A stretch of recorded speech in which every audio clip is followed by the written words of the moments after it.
Sekarang saya tanya Bapak Ibu, berapa banyak tanah di muka bumi ini yang diambil orang tanpa izin? Oh, bukan banyak lagi, banyak banget itu Pak. Nah, itu perusahaan-perusahaan sawit itu. Berapa banyak itu yang ngambil sawit orang itu. Main kapling-kapling aja. Kalau sawit yang dikapling kan masih jelas itu. Lah kalau yang dikapling sungai, laut yang dikapling, bentar lagi langit mau dikapling orang Pak. Itu saking bahayanya. Itulah kerusakan yang di muka bumi kata Allah itu. Itu kan penyebabnya apa? Ulah tangan manusia itu sendiri.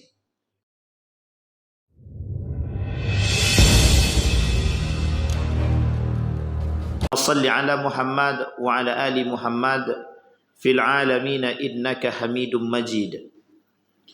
Ya ayyuhan nasu ittaqu rabbakum alladhi khalaqakum min nafsin wahidah wa khalaqa minha zawjaha wa batha minhuma rijalan katsiran wa nisaa'a wattaqullaha alladhi tasaaluna bihi wal arham innallaha kana 'alaikum raqiba. Wa qala Allah ta'ala ya ayyuhalladzina amanu ittaqullaha wa qulu qawlan sadida yuslih lakum a'malakum wa yaghfir lakum dhunubakum wa may yuti'illaha wa rasulahu faqad faza fawzan 'azima. Puji syukur kehadirat Allah dengan mengucapkan alhamdulillahirabbil alamin, berselawat kepada Nabi dengan mengucapkan Allahumma salli ala Muhammad wa ala ali Muhammad fil alamin innaka Hamidum Majid. Bapak Ibu sekalian yang berbahagia, senantiasa kita berdoa dan bermunajat kepada Allah agar Allah melimpahkan rahmat dan karunia-Nya selalu kepada kita semua. Insyaallah kita semua husnul khatimah dan istiqamah dalam kebaikan dan ketaatan. Insyaallah Allah sempurnakan puasa kita, Allah terima amal ibadah puasa kita insyaallah. Amin ya rabbal alamin.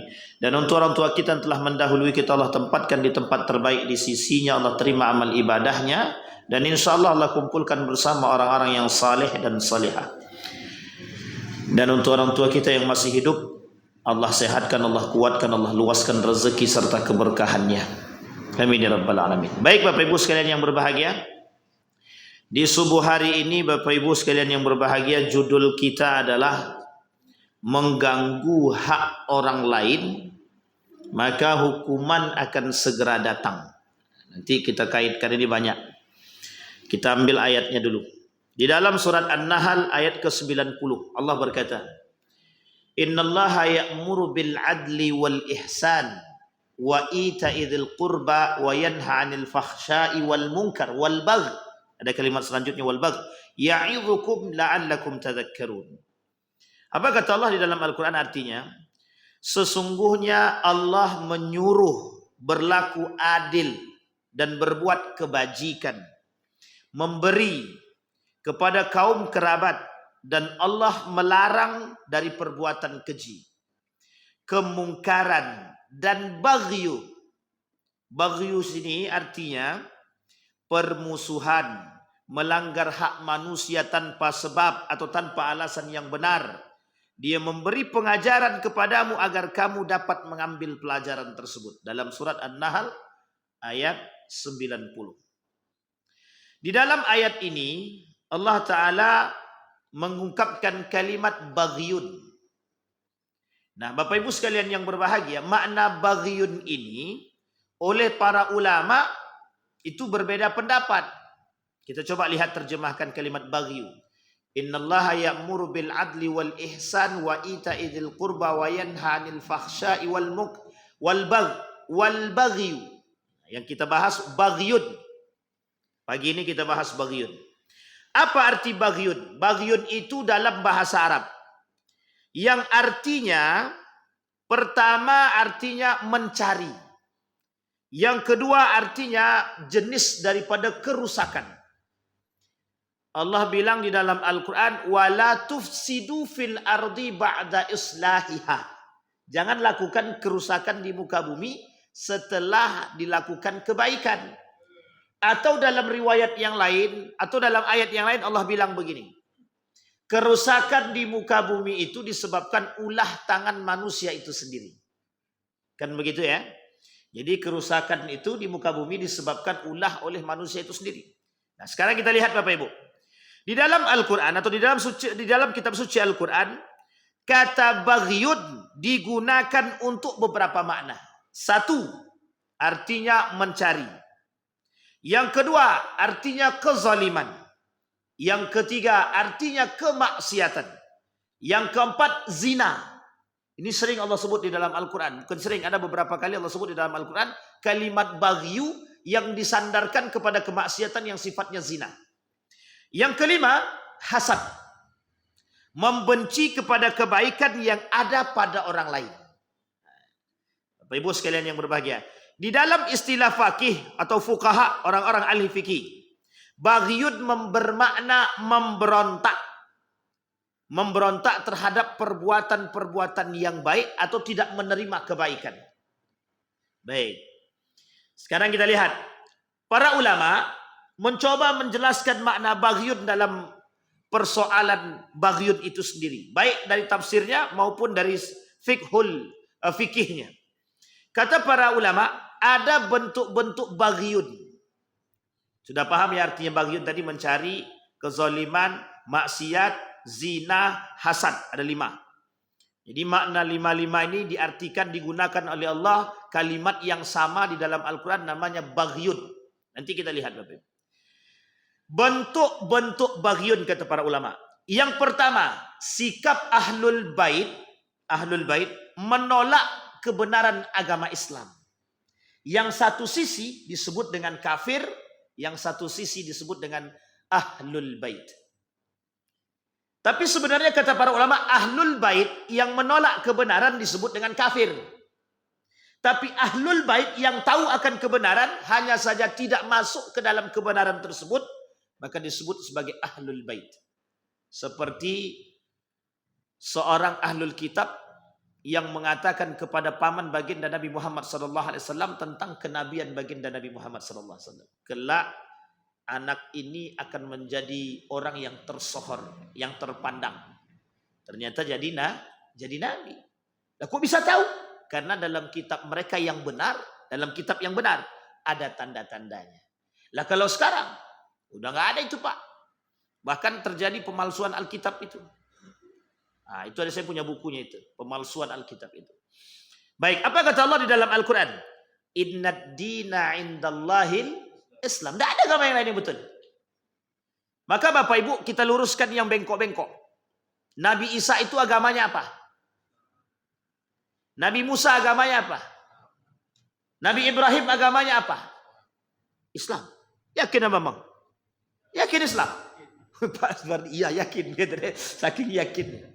Semua nabi dari Adam sampai terakhir, jumlah nabi itu ribuan.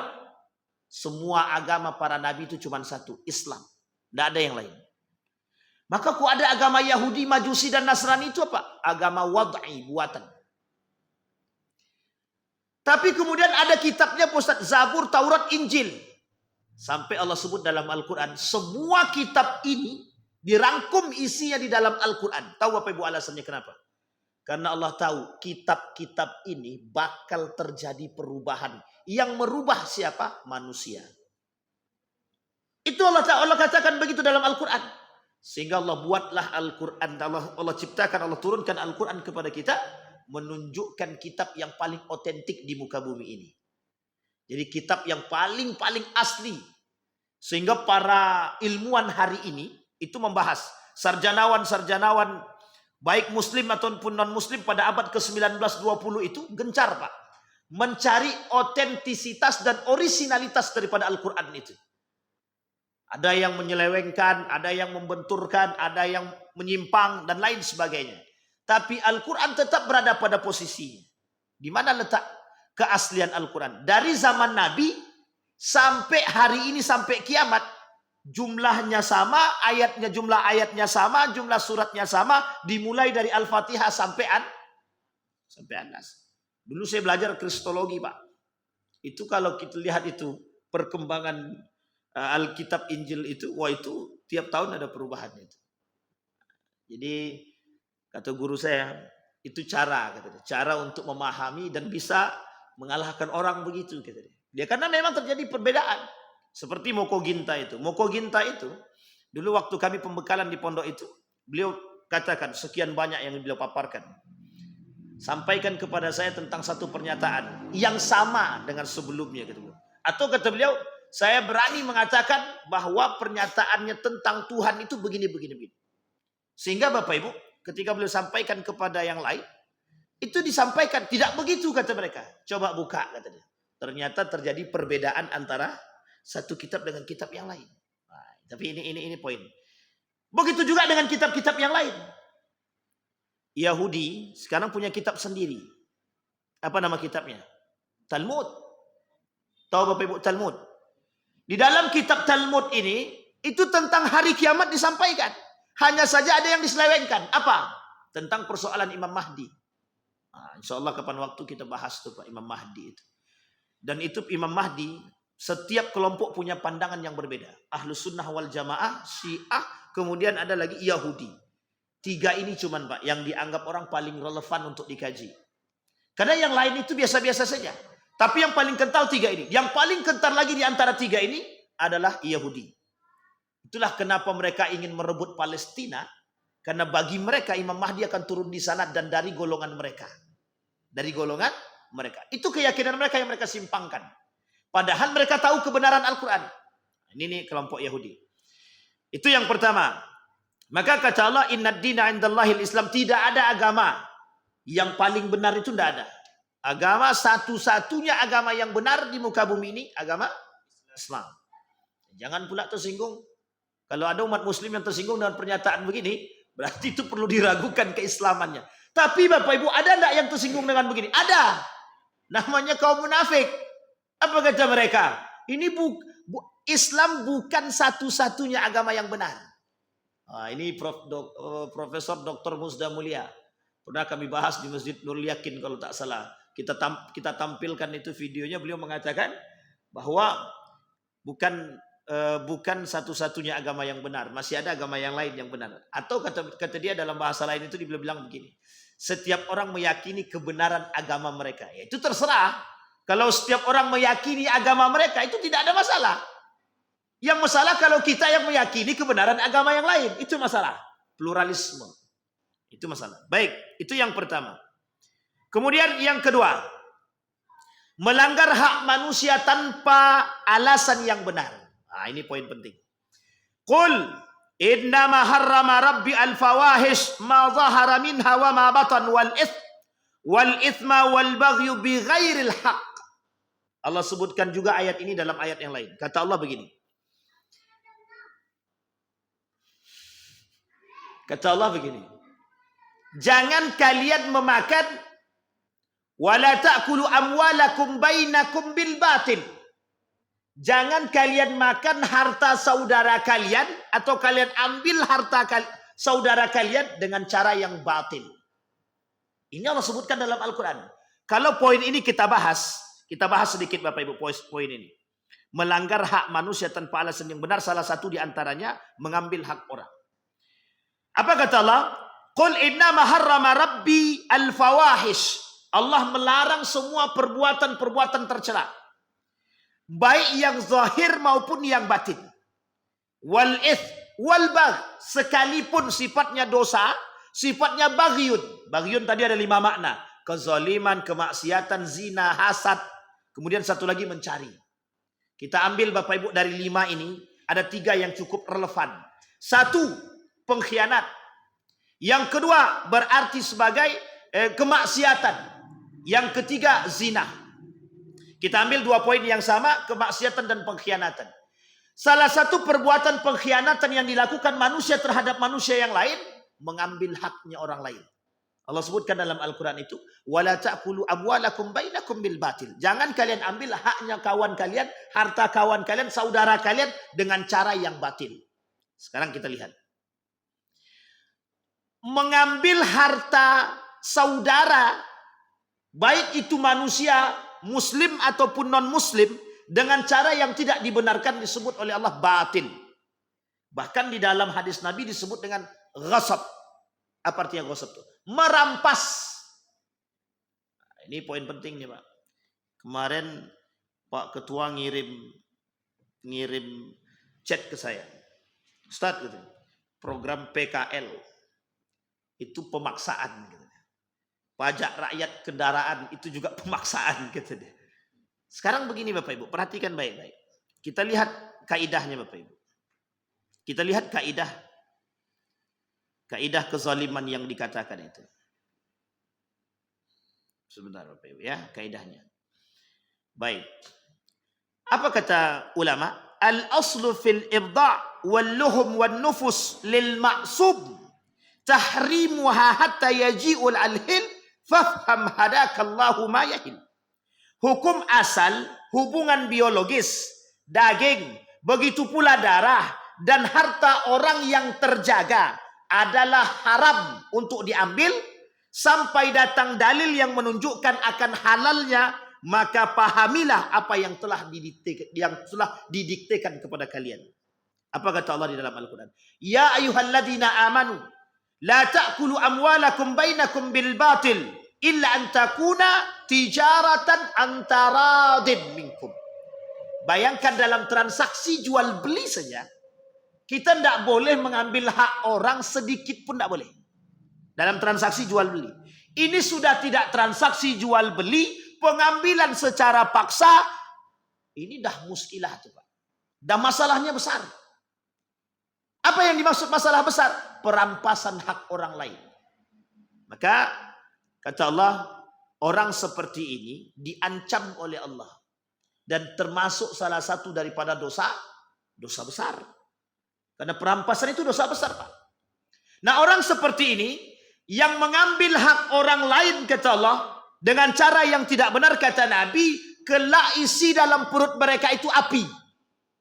Atau yang kedua, diambil lahar panas tadi, disiram ke badan mereka, ditaruh di situ, fatukwa biha jibahuhum, sampai nanti mereka badannya disetrikain tuh.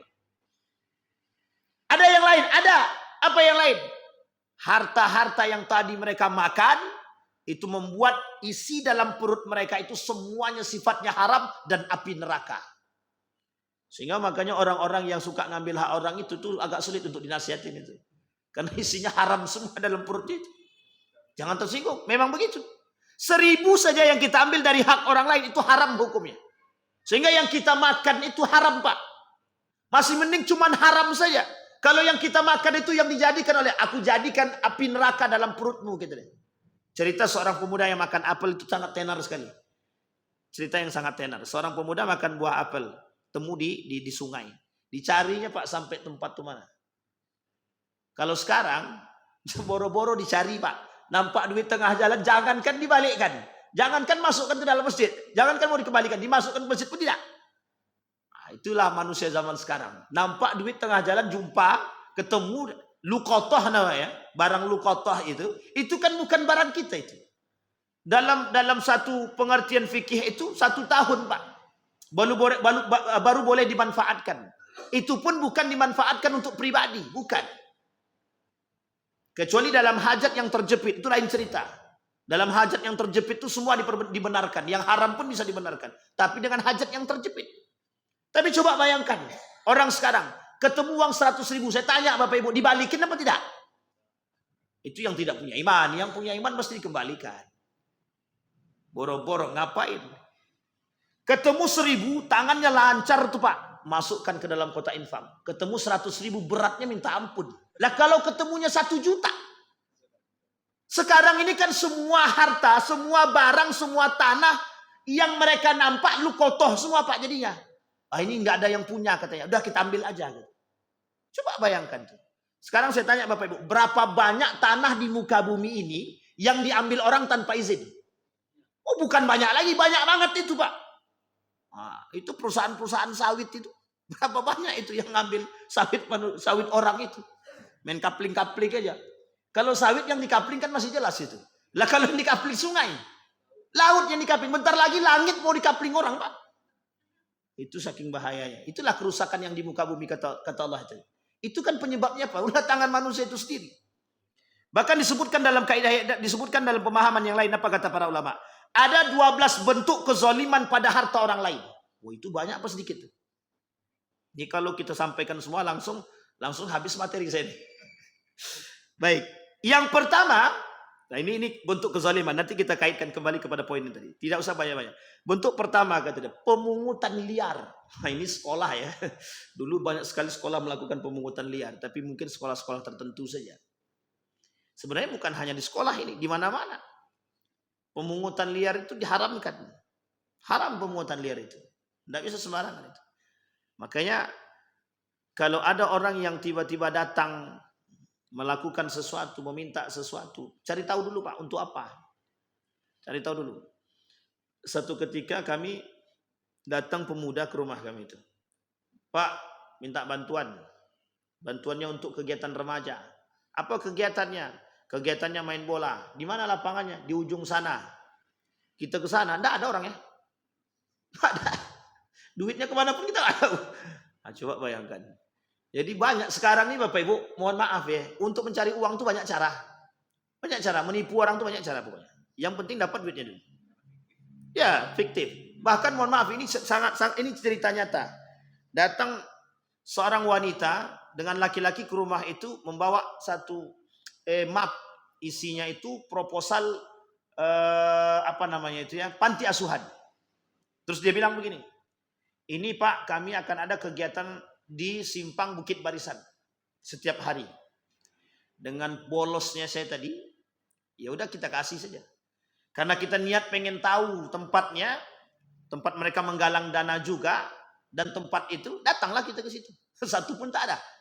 Jangankan bekas kakinya pun tak nampak di situ. Nah, itulah cara orang mencari dana hari ini Pak. Begitu caranya mencari uang. Nah baik. Ada 12 kaidah. Itu yang pertama pemungutan liar. Pemungutan liar ini Bapak Ibu sangat. Ini perbuatan yang zalim. Karena kita tidak tahu untuk siapa dan dipergunakan untuk apa. Yang kita takutkan dipergunakan untuk sesuatu yang tidak diinginkan oleh Allah atau yang haram. Mohon maaf Bapak Ibu. Jangan sampai yang digunakan untuk makan makanan yang haram. Untuk beli khamar. Ini saya ingin sampaikan kepada Bapak Ibu. Ada cara yang lain pemungutan uang itu. Ini terjadi kasus baru-baru ini. Jadi ada seorang oknum yang ingin memasukkan seseorang kerja di pemerintahan. Dia merasa punya akses sehingga dibukanya Pak. Yang ingin masuk sebagai tenaga honor silakan. Bayar 15 juta. Ada yang sudah JP 10 juta dan lain sebagainya. Dan ini banyak Pak. Banyak. Singkat cerita Bapak Ibu, ada sekitar 20 orang yang mendaftar itu, ingin masuk kerja. Saya tidak tahu bagaimana cara dia menjanjikan kepada orang dengan lisannya itu yang saya salutkan itu. Dan uniknya lagi, ini mohon maaf Bapak Ibu ya, uniknya lagi, ini pentingnya ilmu. Banyak yang percaya itu. Itu yang saya salutkan. Dia seorang guru, bahkan ada yang juga tenaga honor, merasa punya kedekatan. Seolah-olah bisa memasukkan orang ke tempat pekerjaan. Pertanyaannya, kita yang mau memasukkan ini nggak mikir dulu kah? Benar kah? Itu satu. Yang kedua, pandai sekali lisan orang ini mempengaruhi, bahasa lainnya menghipnotis orang-orang tadi. Kenapa? Karena daya, karena kebutuhan akan pekerjaan. Orang semua melakukan apapun, termasuk harus membayar. Apa yang terjadi? Ke semua yang daftar itu duitnya ditilap Pak. Hilang. Orangnya pun kabur. Tak kemana pun kita tidak tahu orangnya itu. Nah, kemarin beberapa waktu yang lalu ketahuan. Dipanggil lah. Nah, itulah resikonya Pak. Cuman resiko di dunia itu Pak. Belum tentu resiko di akhirat. Sekarang resiko di akhiratnya apa? Pertanyaannya dari 20 orang yang hartanya dimakan tadi.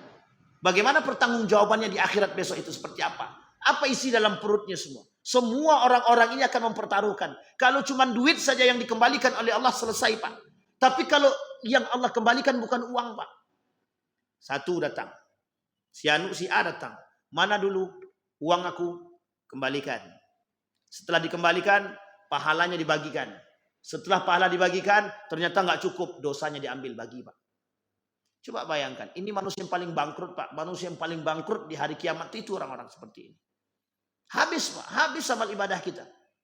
Jadi menzolimi manusia itu perbuatan yang sangat membuat orang bangkrut di hari akhirat. Di hari akhirat itu, di hari kiamat itu. Baik. Yang kedua, kan ada 12 macam bentuk. Yang kedua, perampok jalanan. Nah, ini kan banyak perampok nih. Baru-baru ini terjadi perampokan di salah satu perumahan. Yang menolong yang ditebasnya, Pak. Enggak tahu akhir yang menolongnya apakah meninggal atau tidak. Itu sudah tersebar itu beritanya. Kadang-kadang kita khawatir. Tapi apa yang menyebabkan mereka melakukan demikian? Sekarang perhatikan baik-baik. Mereka merampok untuk apa? Nah, sekarang Bapak Ibu perhatikan yang di atas. Berapa banyak perampoknya itu? Wah, itu banyak banget, Pak. Pakai klasmen itu. Strata 1, strata 2, strata 3. Ada enggak yang berani membegal tengah jalan tuh orang-orang seperti itu? Itu kezaliman. Nah, kembali kepada apa yang kita sampaikan. Melanggar hak manusia tanpa alasan yang benar. Nah, ini ada kaitan juga. Apa kata orang sekarang itu, kaum liberal tuh begini. Setiap orang tuh punya kebebasan. Hak masing-masing. Betul ya, hak masing-masing. Dan setiap orang punya kebebasan untuk bersuara dan berbicara. Singkat cerita, ada seorang tetangga menghidupkan tape besar-besar, Pak. Dihidupkannya tape besar-besar jam 12 malam. Ini saya tanya sama Bapak Ibu. Kalau kita kembalikan kepada kaedah yang tadi saya sampaikan, setiap orang punya hak masing-masing. Setiap orang punya hak masing-masing. Setiap orang punya kebebasan masing-masing. Kira-kira salah enggak kalau ada orang yang menghidupkan tape-nya jam 12 malam kemudian dihidupkannya speakernya besar-besar. Kembalikan ke kaidah yang tadi saya sampaikan. Setiap orang punya hak masing-masing, setiap orang punya kebebasan masing-masing. Kira-kira salah enggak? Salah enggak? Kalau kita kembalikan pada kaidah ini. Enggak salah kan? Ini haknya kami kok. Kami mau berbuat. Itu yang terjadi sekarang. Dan ini adalah kesalahan yang fatal dalam memahami hak tersebut. Sehingga kadang-kadang kita mengganggu hak orang lain. Bapak Ibu sekalian yang berbahagia, ada hak dan kewajiban yang harus kita paham. Ada hak tetangga. Bapak Ibu menghidupkan tape di tengah malam, jam 12 malam, pakai kemudian speaker besar-besar. Di sampingnya rumah tetangga. Apakah semua orang tuh mau mendengarkan musik itu? Belum tentu. Sampai di sini paham ya Bapak Ibu. Nah, ini ngapa kau larang-larang? Hak aku, tape aku. Nah, doakan aja cepat. Ya Allah hancur rendaknya. Nah untuk itu tidak boleh juga. Doakan begitu tidak boleh Bapak Ibu. Tidak boleh. Tapi itu kejadian sekarang begitu kan. Setiap orang itulah dampak daripada pemikiran yang liberal tadi begitu Pak. Semuanya bebas. Setiap orang berhak melakukan apapun yang mereka inginkan. Tapi mereka lupa. Ada hak orang lain yang tidak boleh kita ganggu. Sekarang pertanyaannya adalah, istirahatnya bagi tetangga itu haknya dia atau bukan? Kalau kita hidup tape terganggu apa tidak? Pertanyaannya pernah nggak kita berpikir? Sama Pak, sama. Ketika kita menyakiti hati orang lain, pernah nggak kita berpikir mereka punya hak untuk dijaga? Kita nggak pernah berpikir. Lisan kita kan suka-suka kita aja. Karena kita serasa bebas. Coba contoh orang-orang yang mengambil paksa hak orang lain itu. Pernah nggak mereka berpikir kalau itu haknya orang? Pernah nggak mereka berpikir kalau seandainya kelak hartanya aku rampas, bagaimana hidupnya? Mereka kan nggak berpikir. Kenapa? Karena itu tadi. Yang ada dalam diri mereka itu apa? Kemaksiatan, kemungkaran, dosa, mujrimin, para pelaku kezaliman. Baik. Maka kata Allah, wattaqullaha, bertakwalah. Kenapa kok bertakwalah? Karena sesungguhnya yang bisa menjauhkan diri dari perbuatan tersebut hanya orang-orang yang bertakwa. Sekarang Bapak Ibu lihat, apapun cara akan mereka lakukan untuk mendapatkan keuntungan. Apapun akan mereka lakukan, bagaimana caranya mendatangkan duit. Mau ngambil hak orang kek, mau motong bangkas kek, itu terserah. Itu coba. Semua dibuat. Yang penting nampak duit tuh. Setelah nampak duit tuh. Nah, kadang-kadang uniknya begitu Pak. Kadang-kadang uniknya. Untuk kegiatan masyarakat tidak ada duit. Tapi untuk kegiatan ada duitnya. Awas, paham maksud saya Bapak Ibu ya? Yuk sejauh-jauh. Coba itu bayangkan Bapak Ibu. Jelas itu. Ketika untuk kegiatan yang tidak bermanfaat, itu duitnya enggak. Ketika untuk kegiatan yang tidak bermanfaat, duitnya ada. Ketika untuk hal-hal yang bermanfaat, tidak ada duitnya itu. Kegiatan 17 Agustusan. Itu banyak Pak orang yang uang untuk kegiatan itu banyak sekali. Kadang-kadang melimpah tuh Pak. Hampir banyak orang yang memberikan, pokoknya buatkan kegiatan, meriahkan 17 Agustusan. Ada donatur khusus. Tapi coba nuzul Quran. Empot-empotan Pak cari duitnya. Untuk itikaf. Susah. Coba, kadang-kadang begitu berpikirnya Pak. Jadi untuk sesuatu yang tidak diinginkan oleh Allah itu begitu. Mudah datang. Sama Pak. Mengambil hak orang tanpa paksa. Pernah dikatakan begini. Dulu itu saya lupa nama ininya. Nama tempatnya itu. Pajak untuk, kalau bahasa kawan saya tadi. Pajak itu hanya untuk menyenangkan orang kaya. Coba bayangkan. Untuk orang miskin ditarik. Untuk orang kaya diberikan kebebasan. Bukan kebebasan sebenarnya. Keringanan. Coba bayangkan. Dan itu pernah terjadi. Pernah. Apa dulu namanya itu? Waktu masalah pajak yang rame-rame itu. Sampai itu heboh itu. Orang atas pajaknya mau diringankan. Iya mau dipangkas. Sementara orang yang bawah bukan dikasih keringanan. Dipaksakan untuk bayar. Teks amnestia. Saya mau bilang tadi Pak. Tapi kok sampai-sampai lidah itu. Gitu. Baik. Itu yang kedua. Sekarang Bapak Ibu. Al-Baghyu. Model-model Baghyu yang ketiga. Mengganggu hak anak yatim dan hak wanita. Atau istri. Kalau mengganggu hak anak yatim ini.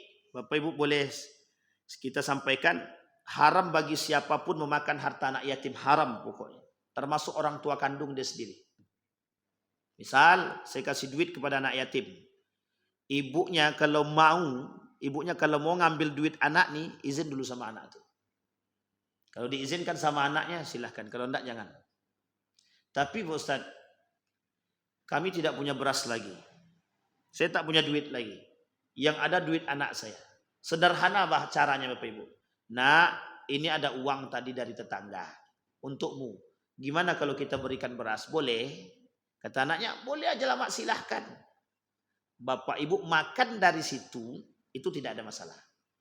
Tapi kalau Bapak Ibu tidak kasih tahu anaknya, main makan aja, apalagi beli tas untuk keperluan pribadi, itu kita termasuk orang yang bakal menjadi penghuni neraka sakar.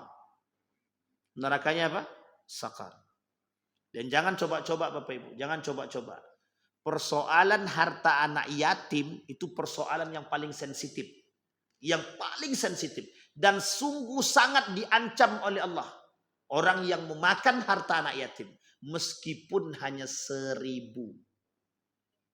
Nah, ini penting nih Bapak Ibu. Yang sudah terlanjur melakukan silahkan. Dikeluarkan. Dan itu harus dikembalikan kepada mereka. Yang keempat. Baghyun. Bentuk baghyun yang keempat. Merusak kehormatan seorang muslim. Sekarang saya tanya Bapak Ibu. Perampasan itu merusak muslim enggak? Perampasan. Merampas hak orang, merampas tanah orang, merampas tempat orang. Itu kira-kira menzolimi orang apa tidak? Itu kira-kira menghabiskan kehormatan seorang muslim yang lain atau tidak? Bapak Ibu sekalian yang berbahagia. Hati-hati. Setiap seorang muslim itu punya kehormatan. Dan mereka boleh menjaga. Bapak Ibu, di dalam kaidah dalam agama kita, dalam agama Islam ada kaidahnya begini. Bapak Ibu wajib menjaga harta, kehormatan keluarga kita. Wajib. Jadi misal begini. Bapak Ibu dirampok tengah jalan. Dirampok nih. Sementara Honda yang Bapak Ibu pakai ini punya Bapak Ibu. Orang yang merampok ini tak sengaja karena Bapak Ibu bertahan. Mati di tangan Bapak Ibu orang ini. Maka Bapak Ibu tidak berdosa. Tidak berdosa dalam agama Islam. Tapi belum tentu dalam undang-undang. Dulu pernah kejadian Pak. Yang bertahan yang masuk penjara. Karena menjaga diri dia. Terbunuhlah begal ini tadi. Dia pula yang masuk penjara. Nah, ini masalah nih. Makanya Allah sebut dalam di Al-Quran tadi. Di ayat yang tadi kita bacakan pertama. Innallaha ya'muru bil adli. Yakin. Bisa adil. Salah satunya begitu. Keadilan yang diberikan oleh Allah, kita sangat diberikan kewajiban dan kebebasan oleh Allah untuk menjaga harta benda kita, kehormatan keluarga kita. Jadi kalau ada orang yang menghina rumah tangga Bapak Ibu, itu Bapak Ibu punya kewajiban untuk menjaga. Termasuk orang-orang yang suka menyebarkan aib rumah tangga kita, sampaikan. Lawan, harus. Oh, enggak apa-apa Ustaz, biarkan aja nanti lisan. Jangan. Nanti semua orang tahu aib kita Pak. Semua orang tahu. Maka melawan orang-orang yang suka menyebarkan aib yang menjatuhkan kehormatan rumah tangga dan pribadi kita, wajib kita lawan. Tapi melawannya kalau mereka melakukan perperangan dulu. Kalau mereka tidak perang, jangan kita perangi. Maksudnya apa? Kalau mereka tidak menjatuhkan kehormatan kita, jangan pula kita yang menjatuhkan kehormatan dia. Nah, ini yang penting untuk kita pahami. Berarti kita boleh menjaga harta kita Ustaz. Sangat Pak, sangat diwajibkan. Wajib hukumnya menjaga harta benda kita tuh hukumnya wajib. Jadi kalau ada perampas yang merampas harta Bapak Ibu, lawan, ya harus lawan. Tapi Pak, yang merampas itu dia punya hukum yang kuat. Nah, ini masalah memang. Itu dalam bahasa yang lain disebut penindasan terhadap kelompok yang lemah. Kata Nabi di akhir zaman akan muncul kelompok-kelompok yang kuat menindas yang lemah. Sekarang saya tanya Bapak Ibu, udah terjadi belum? Kok sepakat semua bilang udahnya? Ada yang curhat berarti kayaknya. Karena begitulah kondisi Bapak Ibu. Yang kuat menindas yang lemah. Pertanyaannya, kuat itu dengan apa? Dengan ini Bapak Ibu. Ada orang yang tidak bisa berantem tapi kaya dia. Bisa dia suruh orang untuk memukul orang lain. Kenapa tadi? Bayangkan. Hanya dengan uang saja. Sebenarnya yang salah siapa? Yang disuruh itu Pak. Cuman yang disuruh itu tak bisa juga disalahkan. Kami butuh duit Pak. Nah, coba bayangkan. Kami cuma kerja. Sama sepertinya, mohon maaf ya, debt collector ya. Debt collector ngambil paksa haknya orang lain di tengah jalan. Tapi kan sudah jatuh tempo Pak. Sudah jatuh tempo 2 bulan pun tidak bayar-bayar. Sehingga datang debt collector tengah jalan. Diturunkannya kita di tengah jalan. Keluar Pak. Undang-undang tidak boleh. Kalau ada yang seperti itu silahkan laporkan. Masalahnya ngelapor Pak, lambat juga itu. Entah kapan-kapan sampai itu. Kadang-kadang lapor harus bayar pula kan. Semuanya keterkaitan Pak. Dan ini masalah Pak. Masalah. Maka ini yang kita katakan. Banyak sekali celah untuk melakukan perampasan terhadap haknya orang lain. Kita uniknya ada tanah yang punya sertifikat 5. Tanahnya 1, sertifikatnya 5. Pertanyaan saya, yang asli yang mana? Ada satu tanah punya sertifikat 5. Ada tanah bapak saya di Panam. Punya ibu itu di Panam. Saya tidak tahu itu. Kita berangkat ke sana. Udah nggak tahu itu Pak di mana, siapa yang punya, kita pun nggak tahu itu tanahnya di mana. Ternyata yang punya sertifikatnya banyak, bukan 1, lebih dari 10. Coba bayangkan. Pertanyaannya, ini merampas atau mau? Bukan merampas lagi, merampok. Sampai di sini bisa dipahami ya Bapak Ibu ya. Baik. Nah ini kita berhak untuk menjaga. Yang kelima, sekutu melanggar hak sekutunya. Kemudian yang keenam, memberontak imam, penguasa muslim. Ada penguasa muslim dia, kita memberontak dengan brutal. Tapi memberikan peringatan kepada pemimpin yang zalim sekalipun dia muslim, itu diwajibkan, hukumnya wajib. Misal, kita sekarang ini punya gubernur. Kalau seandainya gubernur kita menyeleweng daripada jalur yang sesungguhnya dari agama, kita berkewajiban Pak. Semua kita nih berkewajiban untuk mengingatkan. Wajib. Kalau tak yakin lisan kita sampaikan kepada para alim dan ulama. Biar para alim ulama yang menyampaikan ke sana. Dan ini adalah alur cara bermain untuk agar kita tidak menjatuhkan marwah daripada pemimpin. Tapi pesan kita sampai. Masalahnya tak bisa dinasihati Pak Ustadz. Doakan. Tak bisa juga Pak Ustadz. Biarkan. Dah capek kita, biarkan aja lagi. Nah, tapi kan tidak mau begitu. Tidak. Itu yang harus kita pikirkan Pak. Maka hal-hal seperti ini itu menjadi masalah. Nah kembali kepada poin tadi. Sekarang pertanyaannya Bapak Ibu, apa bahaya daripada baghyun tadi? Innallaha ya'muru bil adli wal ihsan wa ita'i dzil qurba wa yanha 'anil fahsya'i wal baghi ya'idzukum la'allakum tadhakkarun. Kata Allah, yang satu bahaya nomor satu adalah melanggar aturan Allah, menentang Allah. Allah bilang jangan lakukan kerusakan di muka bumi, dia lakukan juga. Jangan berzina, dia berzina juga. Jangan hasad, dia hasad juga. Jangan bermaksiat, dia bermaksiat juga. Berarti kan menentang Tuhan. Jangan kau ambil hak orang lain dengan cara paksa tapi diambil juga, berarti menentang Tuhan dia. Menentang Tuhan. Baik. Yang kedua, penyakit umat-umat terdahulu. Ini yang mau saya sampaikan. Kalau ada manusia hari ini melakukan perampasan kepada hak-hak orang lain. Ada orang-orang sekarang merasa paling kuat dan menindas yang lemah. Bapak Ibu, ini tradisi jahiliyah. Dan ini kebiasaan orang-orang jahil. Lihat Pak, jahiliyah dulu itu yang kaya, dulu kan tidak ada mobil. Mobil itu tidak ada. Jadi cara mengangkatnya bagaimana? Pakai budak. Dibuatlah kursi seperti ini. Dengan kaki, dengan kayu. Sehingga kemudian diangkatlah, duduklah yang tuannya tadi. Karena dia punya kekuasaan, punya harta, dibelilah budak 4. Budak pertama untuk kayu sebelah kanan. Budak kedua sebelah kiri. Budak selanjutnya sebelah kanan. Budak selanjutnya sebelah kiri. Tujuannya cuma untuk apa? Untuk mengangkat tandu dia. Kalau salah, sedikit aja salah, dipecut. Jadi kalau mati budak tadi, tak ada salah. Dan dia bebas. Apa kata dia? Budak ini kan sudah saya beli. Mau saya bunuh dia, mau saya injak dia, terserah. Coba bayangkan. Adakah kehormatan manusia di situ? Tidak ada. Makanya Islam datang, baginda Nabi datang, Al-Quran datang untuk menjawab persoalan umat. Salah satu di antara persoalan yang dijawab itu adalah menghilangkan perbudakan itu. Termasuk poin yang kedua, menghilangkan perampasan, perampokan, mencuri dan lain sebagainya. Itu Islam datang memberikan itu Pak. Kalau zaman dulu tidak begitu Pak, bebas. Yang kuat bisa merampas. Asal dia lemah, kami kuat, aku bisa kuasai dia, harta dia untuk diriku. Begitu dia Pak modelnya. Islam datang.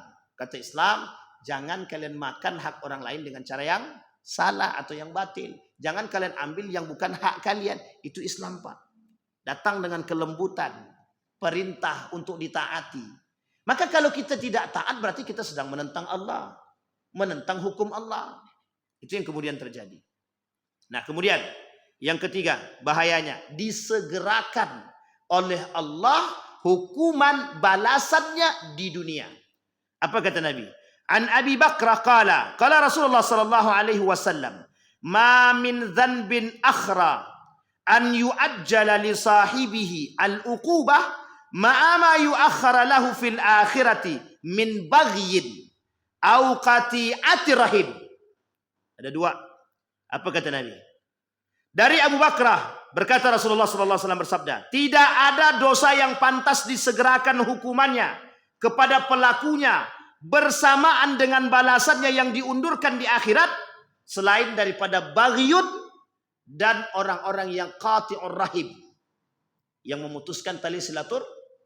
Jadi orang yang memutuskan silaturahim, orang yang melakukan baghyun, kezoliman, kemaksiatan, hasad, mencari dan lain sebagainya tadi, yang 5 makna tadi disegerakan oleh Allah di muka bumi ini. Kita ambil contoh begini. Azabnya. Ada orang yang mengambil hak orang lain dengan cara yang paksa. Satu, keberkahan dihilang. Yang kedua, dalam perut dia kan penuh dengan neraka api saja. Itu di akhirat Ustaz, betul. Sekarang di dunia tidak ada kenyamanan dalam rumah tangga dia. Tidak ada Pak. Tidak ada. Yang kedua, banyak kasus-kasus yang akan Allah segerakan. Kalau dia merampas maka akan dikembalikan dengan cara yang sama. Apa namanya? Hukum apa namanya? Hukum karma.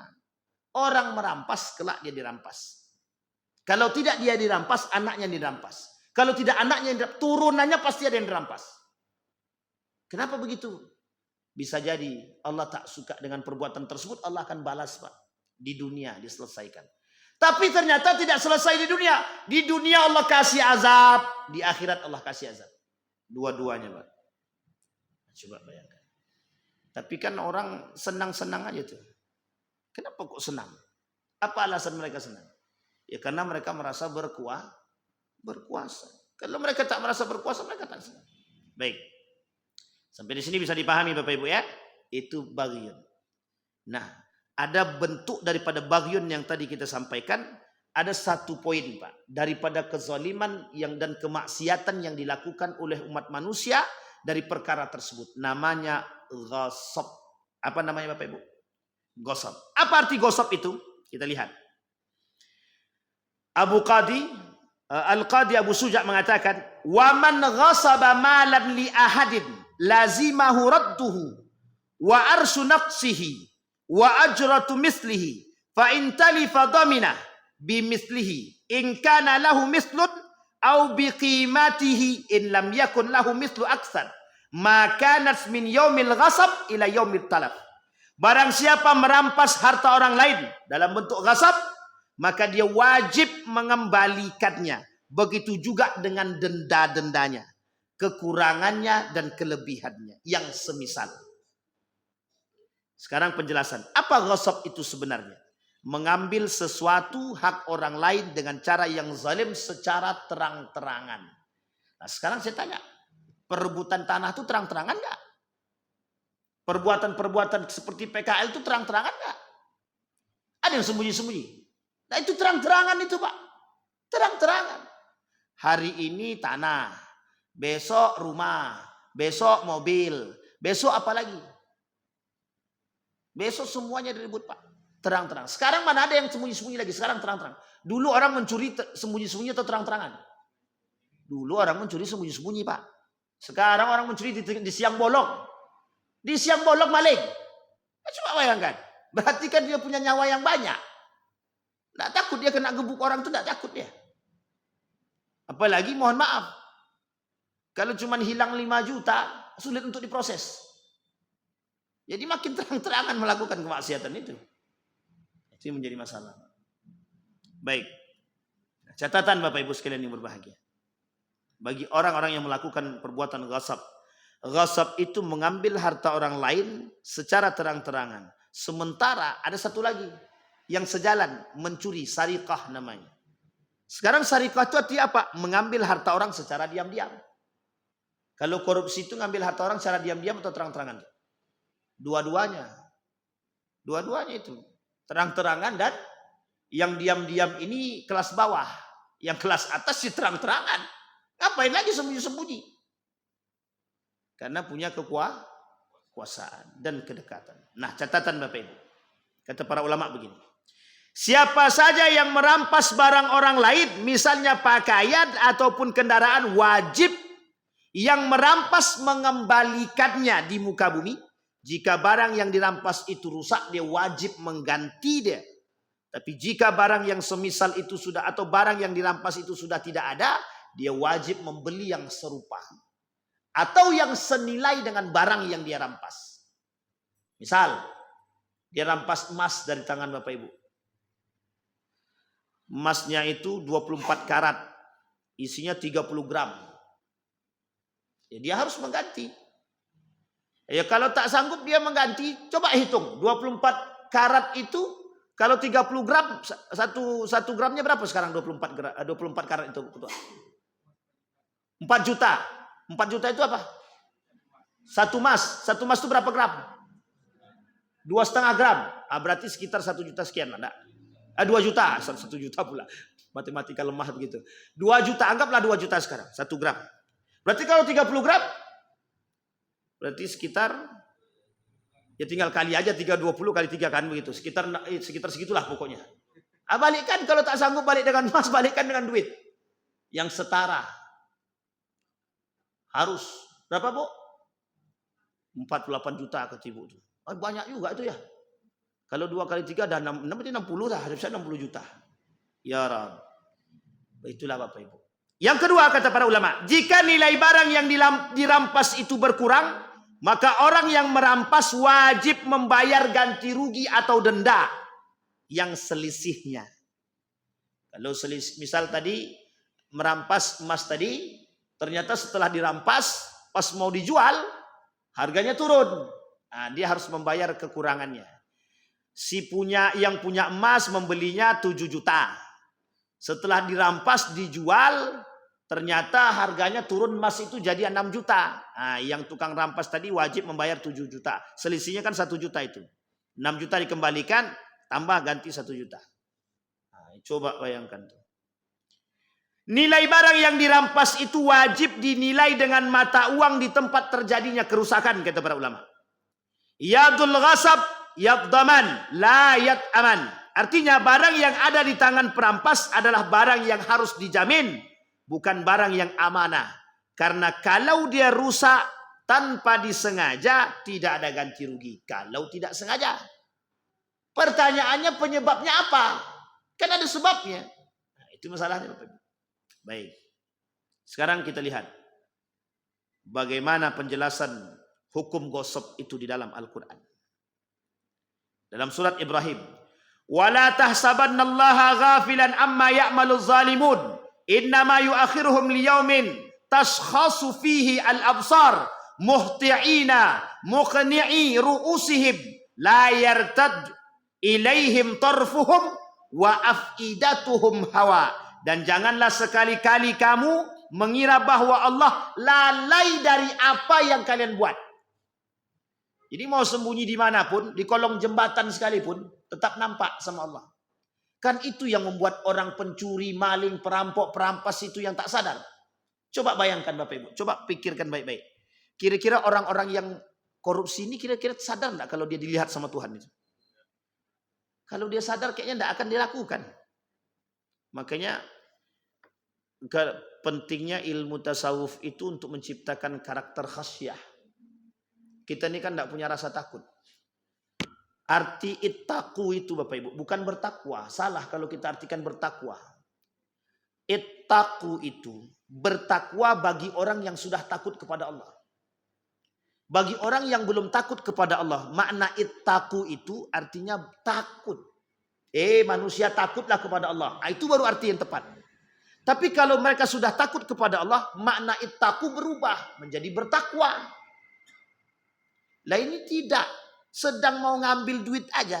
Mohon maaf Pak, mohon maaf. Orang yang bezina, yang melacur, mereka ingat Allah enggak itu kira-kira? Sebenarnya ada yang ingat, ada yang tidak. Ada yang ingat tapi tetap jalan. Kenapa begitu? Ya Allah. Bahkan ada yang menulis buku, maaf Tuhan kami sedang berzinah, kata dia. Ditulisnya buku Pak, judulnya maaf Tuhan kami sedang berzinah, kata dia. Itu entah meremehkan Allah, entah menghina Allah, entah apa kita tidak tahu. Entah menantang Allah itu juga nggak tahu. Nah, coba bayangkan. Jadi perbuatan-perbuatan seperti ini sering kita lihat, sering kita temu. Seolah-olah menjadi satu hal yang biasa. Makanya kenapa Bapak Ibu di akhir zaman itu Bapak Ibu lihat. Banyak orang yang melakukan dosa-dosa besar tapi mereka tidak merasa berdosa. Tak merasa bersalah. Kenapa? Karena ada karakter murji'ah yang ada pada diri umat manusia hari ini. Apa itu murji'ah Pak Ustadz? Kelompok yang memudah-mudahkan dosa besar. Yang menganggap remeh dosa besar. Bahkan kata Imam Al-Ghazali, ada orang yattakiluna bi afwillah wa yuhmilul aman. Sehingga mereka, kan Allah Maha Pengampun. Hari ini kami mencuri, besok tinggal tobat. Itu kan yang mereka pikirkan. Tidak apa-apa kami mencuri, yang penting anak kami makan sekarang. Kan setelah saya kasih makan nanti saya tobat lagi. Pertanyaannya sudah sampai segitukah? Orang yang merampok, mencuri hak orang lain, wajib dia kembalikan. Tobatnya, Allah bakal terima tobatnya, tapi urusan dia dengan orang belum selesai juga sebagai pembatas bagi dia. Pak, mohon maaf, contoh begini. Bang Didik ngambil uang saya, maling uang saya 20.000. Tobat dia, kira-kira Allah terima nggak tobatnya itu? Secara hukum tobat bisa diterima. Persoalannya urusan Bang Didik dengan saya selesai enggak? Enggak selesai. Tapi kelak di hari kiamat saya jadi saksi. Ya Allah, yang tukang curi itu Bang Didik. Yang tadi tobatnya diterima betul. Tapi dosa tetap diberikan kepada dia. Dosa mencurinya tetap diberikan kepada dia. Coba bayangkan. Bahkan kata sebagian ulama bilang, Allah tidak mau terima taubatnya orang yang belum selesai urusannya dengan sesama manusia. Nah, ini masalah juga. Jadi sebelum datang abang ke saya, Bang, abang selesaikan dulu urusan kita, baru abang taubat. Kalau enggak selesai, Pak. Nah, itu sebagian ulama yang mengatakan. Tapi ada ulama yang mengatakan Allah terima taubatnya, tapi urusan dia dengan manusia tetap menjadi persoalan di hadapan Allah yang harus diselesaikan. Haknya orang tetap harus dikembalikan. Bayangkan Pak, ada orang yang bersaksi palsu. Ada ya orang yang bersaksi palsu. Orang yang bersaksi palsu atas perbuatan orang lain. Misal, si A bersaksi atas perbuatan. Padahal Abang Didi ini dia tak melakukan kesalahan. Tapi dalam persaksian itu, kata saksi tadi, dia melakukan Pak. Wallahi saya melihat, ditaruh Al-Quran di atas kepala. Kehormatan abang ini akan jatuh. Dan dia akan terancam dengan masalah. Apa yang Allah beri, yang harus dilakukan oleh orang saksi tadi? Satu, dia wajib mengembalikan kehormatan abang ini. Yang kedua, harta yang hilang dari abang ini wajib dia kembalikan. Yang ketiga, nama baik dia harus terjaga. Gimana caranya Pak? Apapun harus dilakukan untuk mengembalikan nama baik dia. Itu kehormatan. Maka Bapak Ibu sekalian yang berbahagia, berat Pak. Berbuat zalim terhadap manusia itu berat. Karena timbalannya itu berat Pak. Dan harus kita selesaikan. Tapi sekarang kayaknya enteng saja manusia melakukan begitu itu. Seperti tidak ada dosa dan tidak ada masalah dalam diri mereka. Nah Bapak Ibu sekalian yang berbahagia. Apa kesimpulan dari yang kita sampaikan subuh hari ini? Yang pertama, berhati-hatilah persoalan harta ini. Berhati-hati. Terkhusus bagi mereka yang punya karyawan. Orang-orang yang punya karyawan. Apa kata Allah? Salasun ana khasmuhum yaumal qiyamah. Ada 3 kelompok. Salasatun ana khasmuhum yaumal qiyamah. Ada 3 kelompok kata Allah. Kata Nabi. Yang 3 kelompok ini oleh Allah dianggap musuh. Satu di antaranya ada bos yang tidak membayar gaji karyawannya. Kalaupun bayar ditunda atau potong atas. Selain dari itu ada yang mengambil haknya. Tidak dikeluarkan. Atau dikeluarkan sedikit. Atau di DP dulu. Dan lain sebagainya. Itu perbuatan yang zalim. Yang zalim sezalim-zalimnya. Sampai di sini bisa dipahami Bapak Ibu ya. Jadi persoalan harta meskipun hanya sedikit. Jangan sampai yang sedikit itu masuk ke dalam perut kita. Nanti jadi hal-hal yang haram. Sehingga merusak amal ibadah kita. Biarlah itu sedikit. Yang penting halal. Mukmin wajib memperhatikan kehalalan dan kebaikan satu yang kita makan dan yang kita dapatkan. Agar yang masuk ke dalam perut kita nih. Yang baik-baik dan bisa menampakkan karakter-karakter yang baik pada diri kita. Mudah-mudahan ada manfaat. Ada pertanyaan Bapak Ibu? Aman? Cepatlah Ustaz, selesai kami dah ngantuk nih. Masya Allah. Mumpung ini sudah puasa yang ke 22. Ya Allah cepat sekali rasanya. Kayaknya barulah kemarin kami duduk sama Pak Azwardi di sini. Ya kemarin-kemarin lah maksudnya kan. Mudah-mudahan ada manfaat bagi kita semua. Fa'tabiru ya ulil absar la'allakum tuflihun. Kita berdoa kepada Allah. A'udzu billahi minasyaitonir rajim. Bismillahirrahmanirrahim. Alhamdulillahirabbil alamin. Hamdasy syakirin, hamdan naimin, hamdan yuwafi ni'amahu wa yukafi'u mazidah. Ya Rabbana lakal hamdu kama yanbaghi li jalali wajhikal karim wa 'azimi sultanik. Allahumma shalli ala Muhammad wa ala ali Muhammad fil alamin innaka Hamidum Majid. Ya Hayyun ya Qayyum ya Fattah ya Alim ya Aziz ya Ghaffar ya Rabbal alamin. Allahumma faqihna fid din wa 'allimna ta'wil. Allahumma ighfir lana dhunubana wa dhunuba walidina warhamhuma kama rabbayana shighara. Allahumma ighfir lana dhunubana wa kaffir 'anna sayyi'atina wa tawaffana ma'al abrar ya aziz ya ghaffar ya rabbal alamin. Allahumma ighfir lahum warhamhum wa'afihim wa'fu 'anhum wa akrim nuzulahum wa wasi' madkhalahum waj'alil jannata mathwahum. Allahumma khtimna bi husnil khatimah. Rabbana hab lana minas salihin. Rabbana hab lana min azwajina wa dhurriyyatina qurrata a'yun waj'alna lil muttaqina imama. Rabbana zalamna anfusana wa illam taghfir lana wa tarhamna lanakunanna minal khasirin. Allahumma ansur ikhwanana al-mujahidin fi Palestin wa fi Gaza wa fi kulli makan. Allahumma dammiril yahud ahlikil kafarata wal mubtadi'ata wal musyrikin a'da'aka a'da'ad-din. Rabbana atina fid dunya hasanah wa fil akhirati hasanah wa qina azabannar. Walhamdulillahirabbil alamin. Assalamualaikum warahmatullahi wabarakatuh.